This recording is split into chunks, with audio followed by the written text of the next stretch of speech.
Hey guys, what's going on? It's Ben here. I am back again today doing another video, and the subject of today's video is going to be on NBA centers. I am going to be looking at every starting center in the NBA for all 30 teams going into this upcoming season, the 2019 to 20 season, and I'm going to be ranking them best to worst. So now on some of these teams you might be confused because I bring up a center who you may think, well, that's not the best center on the team. He's not going to start, but because of rotations and six men and stuff like that, some centers who are maybe not even the best center on their team will be the starter. So without further ado, let's get into it. Oh, also, by the way, I'll be doing this with every position going into this next year. So power forwards is next, all the way up through point guards. Hope you guys enjoy. Let's get into it. So at the worst slot, the worst starting center in the NBA going into next year, I think, will be Daniel Theis of the Boston Celtics. Last year, Daniel was the third string center behind Al Horford and Aaron Baines. And that's really what he belongs at. He is an undersized guy. He's only 6'8".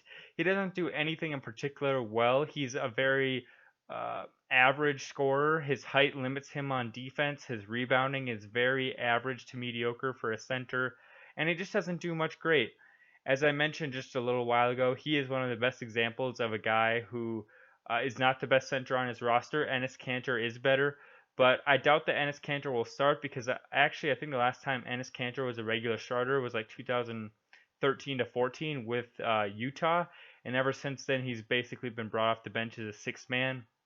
So my likely guess is that Daniel Theis will start. They might also start Robert Williams, but I'm going with Daniel just because he has more experience and he's played with the team more than Robert Williams has, because Robert Williams sat out nearly all of last year. So I'm going with Daniel Theis, but he's the worst. At 29 for the Hawks, I have Alex Len. Yes, they have John Collins, who at sometimes might play some center, but I don't think he'll start at center. And right now, the slated starter for this team at center is Alex Len. He's just a bust overall. He was drafted like fifth, I think in 2014 at this point. It's been a while. He's been in the league for 5 years. He has done really nothing in this league. He is the definition of a backup center. He does nothing particularly well. He's essentially just a big body. And honestly, you know what? To me, he seems like a younger, smaller Timofey Mozgov. That's really my best comp, so I have him at 29. At 28, I have Thomas Bryant. I like Thomas Bryant. He's a decent guy. I think this next year he'll probably average like 12 points and 10 rebounds a game, but he'll probably also be getting thrown a ton of minutes. And despite having some flashes of looking pretty decent, I don't know if that's enough to get any higher than this on the list for starting quality centers. He's more like a really good backup at this point than a starter. Next, I have Ivica Zubac for the Clippers. So, will Ibaka be playing center at the end of games? I highly doubt it. I think that they'll probably have Montrezl Harrell in it at the center slot at the end of games, but I do believe that Zubac will start games for the Clippers just because they probably will want to start games more traditional to line up with other teams' starting lineups, and Zubac is their best center on their roster. And he started some games down the stretch last year too, so he'll likely be the starter. Uh, Again, a dude who just does everything okay, but nothing amazing. He's really raw still. His offense is somewhat promising, but nothing developed enough where you can say like, oh, he's like a decent NBA offensive player. He's still a guy who you'd normally slot in as a backup and an average backup at that, but he'll be starting for the Clippers because of their depth scenario. At 26, I have Wendell Carter Jr. I would have him a little bit higher here, but he missed nearly half the season last year. He was decent in the time he played. He has a good potential to be better in the future. He can shoot it a little bit. He can defend pretty well, so he's got a promising future. At 25, I have Mitchell Robinson for the Knicks. I think he'll play a lot this year, despite them getting Julius Randle and Taj Gibson and Bobby Portis. I think Mitchell Robinson will be the starter for this team, probably next to. I would guess he'll start next to Julius Randle at power forward. Um, Again, a dude who's pretty raw. Um, he's athletic. He can rebound well, and he's shown a flash of being a good scorer. So we'll just have to wait and see what he can be. At 24, I have Cody Zeller, who again is a dude who can do everything decent but does nothing good. and that's only on the offensive side. On the defensive side, he's pretty mediocre to bad. But on offense, he can shoot from three a little bit. He can shoot from mid-range decent. So he's got good range, and he can score in the post all right, and his rebounding is decent. But he just does nothing good. Next, Tristan Thompson. I'm basically giving him the edge over Cody Zeller because he can be valuable on defense and offense, whereas Zeller's really only an offensive player and only a decent one at that. But Tristan Thompson's a rebounding machine, so I give him the spot over Zeller. At 22, I have Boban Marjanovic, who is really an unproven commodity as a center so far in the NBA. He's primarily been a backup, but he's been basically the best backup center in the league for about 2 years now. And so he's finally going to get his run as a starter. He actually, surprisingly, has the 6th best PER of any NBA player all time, so we'll see if that translates into getting starters minutes. But he will be starting for the Mavs, and I have him at 22. At 21, I have Derek Favors, who will be starting for the Pelicans at center. He's mostly used to power forward with the Jazz, but I think center will actually be better for him on the Pelicans. He's a slow dude who didn't really fit well at power forward considering the way the NBA is going. So I think center's a better fit. I'd say a good offensive player if you're going to allow him to slot up on the post and sort of do some Al Jefferson type of things. He's a good player. Not much of a defender at all, but he's kind of like a better Cody Zeller, I'd say, who's also bigger and slower, though, too. Next, I have JaVale McGee, who had a very good year last year. JaVale had one of his best offensive seasons, and he had a pretty good defensive season. I think last year he basically showed us what he can be if he just focuses and doesn't fool off like he used to. So he can be good for around 12 points, 10 rebounds, and 2 blocks, which is all the Lakers really want from him. I think he'll be starting over DeMarcus Cousins, basically because Cousins will. I think that the Lakers will do what the Warriors did for a lot of last year when they would have Kevon Looney start some games and DeMarcus come off the bench like in the playoffs. I think that that's what the Lakers will do in the regular season with JaVale and DeMarcus. Next, I have Jarrett Allen, who I only slotted above JaVale because he's basically a younger version of JaVale McGee, and he's already restrained and under control. But same sort of thing. He'll give you like 12 and 10, I think. Will be a good player, but again, he's really young, so he has room to grow. He's only like 22 years old, I think, so a promising young guy. He was at 19, so now at 18, I have Dewayne Dedmon. Dewayne Dedmon may be a player that a lot of you don't know. He was the starter for the Hawks last year, and really he was a guy that I'm surprised didn't get traded at the deadline. He is a much better player than I think people realize. He can kind of do it all. He can be a good rim protector. He can get you about 2 blocks a game. He can be a decent scorer on offense. He has range from all over the court. He can shoot the 3-pointer. He can score a little bit on the block. It's not necessarily his strong suit, but he can do it. And then he can get your garbage pail buckets, like your putbacks and your offensive rebounds and going back up with it sort of thing. So he can get those type of buckets. And then he's a decent rebounder. Like I'd expect his stats on the Kings to be like, depending on how crowded the scoring is between Harrison Barnes and the backcourt, I'd say he'll probably average like 11 points, 10 rebounds, and 1.5 blocks per game.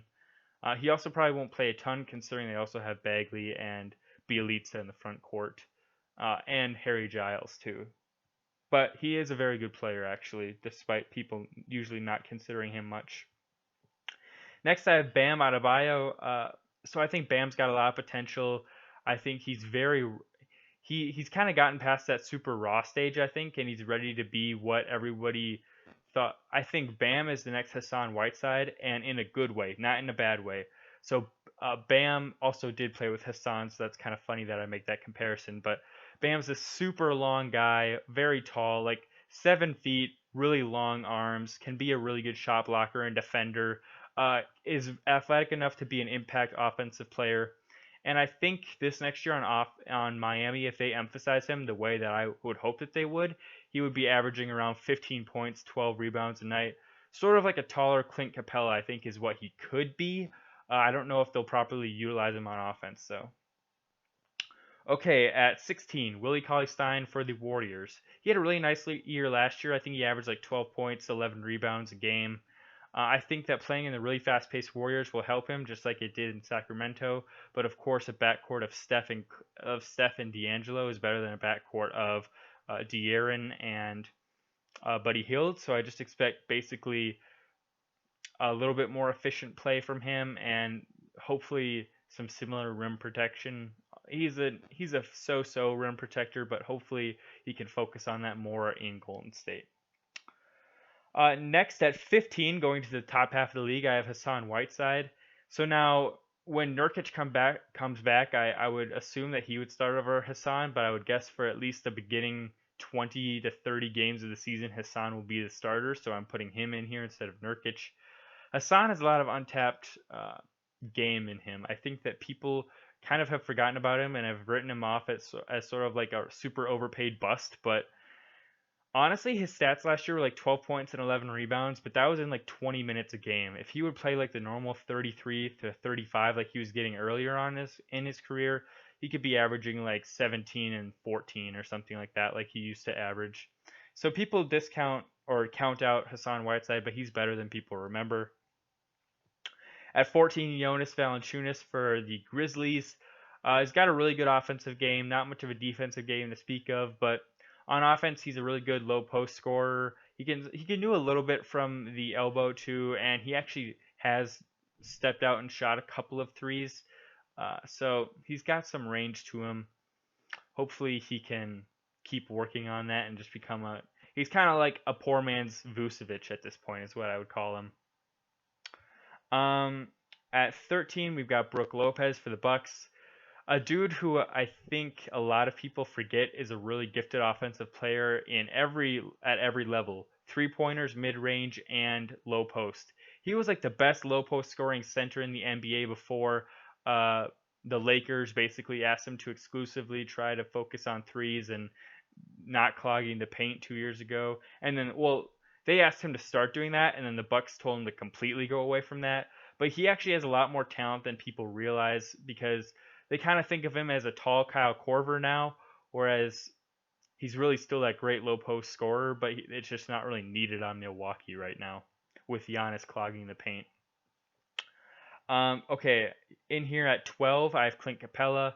Tenacious rebounder, decent shot blocker, can rim run really well. Probably the second best rim runner here, I would say, besides probably the best rim runner besides Andre Drummond. And what I mean by that is a dude who his whole offensive game is kind of like alley oops and getting putbacks, but he does it really well. So I've got him at 13 or 12, excuse me. At 11, Steven Adams provides really good defense, provides really good rebounding. He has some offensive game, but it's not great. And I actually think he'll be a huge focal point on this Oklahoma City Thunder team this year, and his stats will look pretty good because I think they'll be trying to trade him actually. But I wouldn't be surprised if Steven Adams puts up like 18 and 12 this year, 18 points, 12 rebounds.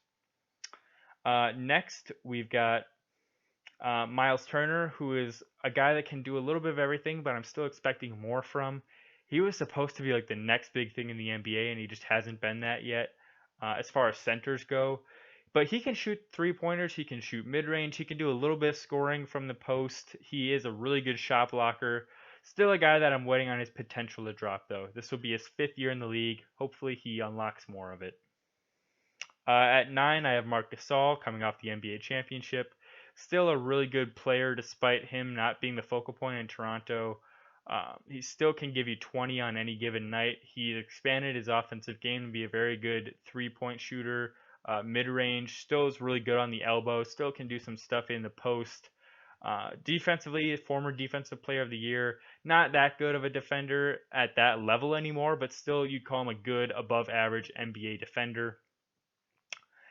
Next, I have DeAndre Ayton, who I feel is very underrated, very good low post scorer, has some ability to step out and take a 15-foot shot.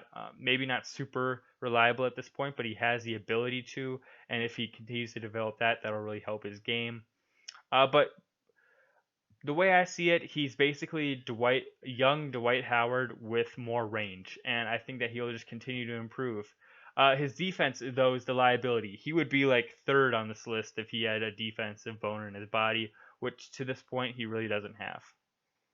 At 7, I have LaMarcus Aldridge, who historically has been a power forward, but last year he transitioned to basically exclusively playing center for the Spurs. I think that'll continue this year in their sort of small ball evolution. Very good player, sort of a dinosaur in terms of the NBA, though. He likes to shoot 18 footers or shoot shots where his feet are like one footstep in from the 3-point line. He likes to back it down from 15 feet out and take fadeaway pull-ups from the mid-range, which is very inefficient in terms of the modern NBA. But he still is a very good scorer. I remember he's one of the only players in the NBA to have scored 50 plus points without a three-pointer, which is kind of cool. He's one of the only ones, I think. So yeah, that's pretty cool. Let's see here. Andre Drummond is next. Probably the best rebounding center in the NBA, I'd say. Still a good defender. Not as good as he should be, honestly, but still really good. In the mix for always being one of the better defensive centers in the league. Offense, there's a little bit to be desired because he's just still raw on offense, but he's a very good rim runner. Probably the best rim running center in the NBA, and forms a formidable duo with Blake Griffin down low. Next, Nikola Vucevic. I'd say one of the most offensively skilled centers in the NBA. He can score from anywhere, beyond the arc, inside the arc, mid-range, post-ups, elbow.